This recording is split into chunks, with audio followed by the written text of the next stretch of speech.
Hi, everyone. I'm Liz. This is Christine and Ebony, and we are here to talk today about vision boards. So that is this month's Take and Make craft. And so if you want to pick one up at the library, they're here. And it's a kit, and it includes a poster board, just a plain poster board, and instructions about what a vision board is and how you can make one. So if you come pick one up, they'll all be here for you. We're also going to talk to you now about different vision boards that we've made. So a vision board is something that's intended to inspire you and keep you focused on what your goals are and what you want to achieve, and also kind of communicate to other people, and they can help you kind of get to your goals. So I think, Ms. Christine, would you like to start us first with your physical vision board? Yes.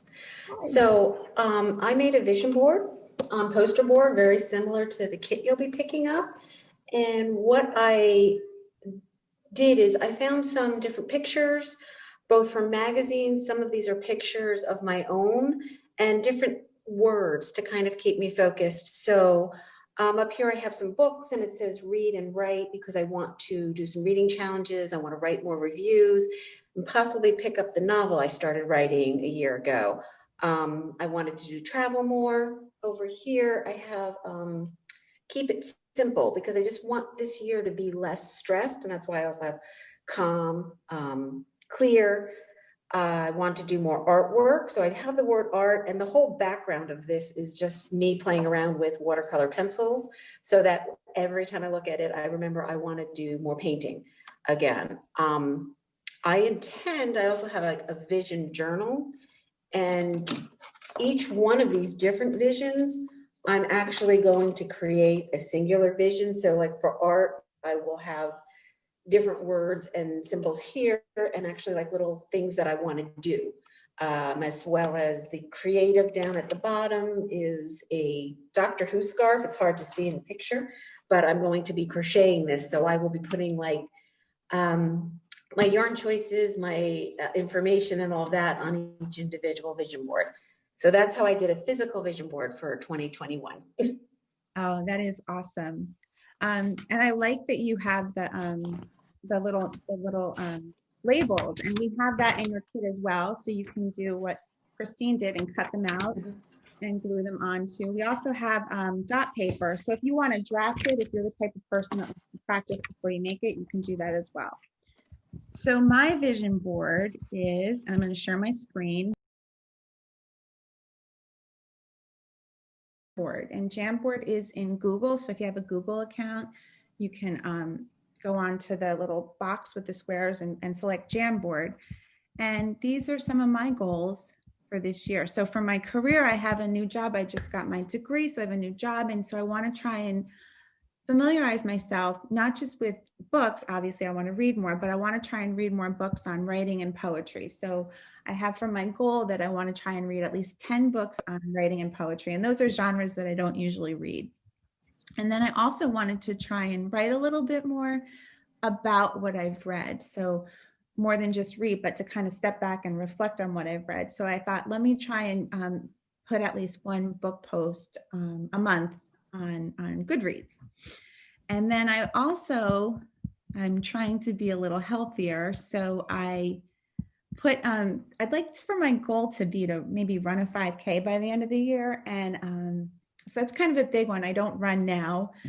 So I looked on the library's website, and I've got actually a book on running. And so running doesn't suck. And then also there's a digital book on running. So that's what my vision board is like. And again, like I just use the tools here. There's the text box, the sticky note, so I can add a goal here if I wanted. And then just use the toolbar here to add a text box or an image. And so that's it. That's my vision board. And Ebony, I think you want to take us through like a more customized, personalized, awesome individual. Well, mine Mine is definitely more goal specific. So instead of doing a whole bunch of goals, mine is just kind of a reading journal. So it just chronicles my reading and what I plan to do throughout the year. And I got a journal. I got this for Christmas, so I don't know how much it costs, but I have seen them online for as like little as $6. So they're pretty easy to get a hold of. And it's a type of journal I have is called a dot journal. I don't know if you can see it, but it is, yeah, it's a dot journal. So it just helps you make things a little more precise. And one of my goals for the year is to actually read a bit more series. So I have a page called series to finish, and I have the name of the series, the name of the series, and then how many more books I have to finish within that series. Wow. So you can Wait, just is kind each of get, box a book? huh?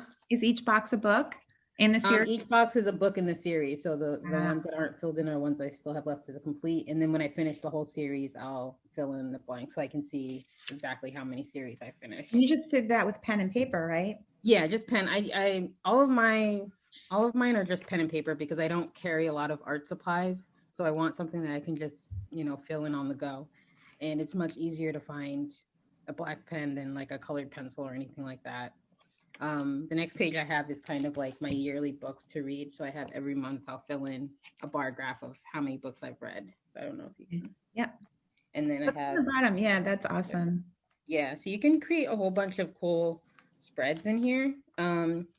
Liz created a really cool winter bingo readathon. So it's like a bunch of different challenges, and I added that in my journal. And then the other side of it are just a list of a list of books that I've read for the challenges. Wow. And then there's also the YA one that's going on for January and February. So you can get pretty creative. I know Christine said that she was doing more challenges too, and one of the challenges we're doing together is called a medieval-a-thon. Yes. I've created a little spread for that. And as I well. do intend to use some of your tips for because when I get more specific in my visions, some of the reading goals, I'm definitely going to be using some of the things you came up with. Yeah, it's kind of fun because I started out I never did a reading journal before. So I was really starting from the bottom and I didn't know what to do. But when you look online and you look at different people's ideas, you start coming up with your own, and then you kind of get into your own style. And my style is that I kind of prefer the little box check off stuff.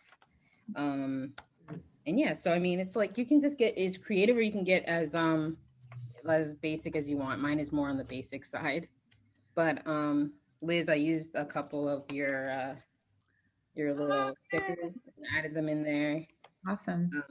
So yeah, you can get as creative or you can get as simplistic as you want, and it's just nice to have something to take with you from day to day. So that's good. Yeah, it's fun so far. All right.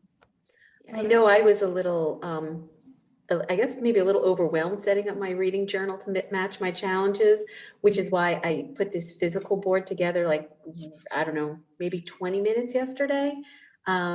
Just to kind of get on paper so I could see it, like you said, Liz, and always refer back to it, that these are just some general ideas of things I want to accomplish. And now I feel like I could sit down and break them down into more specific goals like you did with your reading journal.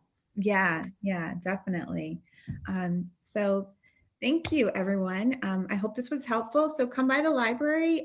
You can pick up your vision board starter kit, or if you have any materials, obviously books or videos or anything, you can either make an appointment to come in right now, or you can go to our website, mtpl.org.